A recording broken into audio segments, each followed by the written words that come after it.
अस्सलाम वालेकुम। मैं सब इंस्पेक्टर महानूर असमत हूँ और यहाँ पर इंचार्ज तहफ़्फ़ुज़ मरकज़ तैनात हूँ। वज़ीर आला पंजाब की हिदायत के मुताबिक हर ज़िले में तहफ़्फ़ुज़ मराकज़ कायम किए गए हैं, जिनका मकसद वल्नरेबल और ट्रांसजेंडर अफराद की कानूनी रहनुमाई और उनको हर तरह की कानूनी मदद फराहम करना है, जिसमें हमारे पास 142 केसेस ज़िला डेरा गाज़ी खान में हमने रिजॉल्व किए हैं। अब हमारे पास फ्रिया भी मौजूद हैं जिनको तशद्दुद का निशाना बनाया गया। हमारे पास उन्होंने शब्बो रानी VSO है हमारी, उनसे रब्ता किया और उन्होंने थाना गदाई में इनको रेफर करा के वहाँ से इनका मसला हल करवाया। तहफ़्फ़ुज़ मरकज़ डेरा गाज़ी खान इसी तरह वल्नरेबल और ट्रांसजेंडर अफराद के हकूक़ के तहफ़्फ़ुज़ के लिए कोशां है। अस्सलाम वालेकुम, मेरा नाम फ्रिया मलिक है। इधर एक बंदा था जो मुझे हिरासमेंट कर रहा था, मुझे धमकी दे रहा था फायर मारने की और तेज़ाब डालने की।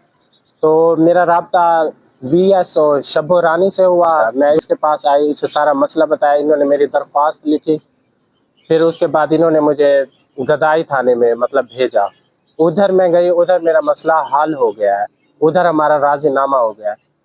तो अभी मैं ट्रांसजेंडर कम्युनिटी को ये पैगाम देना चाहती हूँ कि जो भी ट्रांसजेंडर्स हैं इस माशरे में, इस DG खान में, तो वो इधर तहफ़्फ़ुज़ मरकज़ में आए और अपना मसला हल करवाए। जिनको कोई बंदा तंग कर रहा है, हिरासमेंट कर रहा है या किसी भी चीज़ की धमकी दे रहा है, यहाँ पे आए और अपना मसला हल करवाए।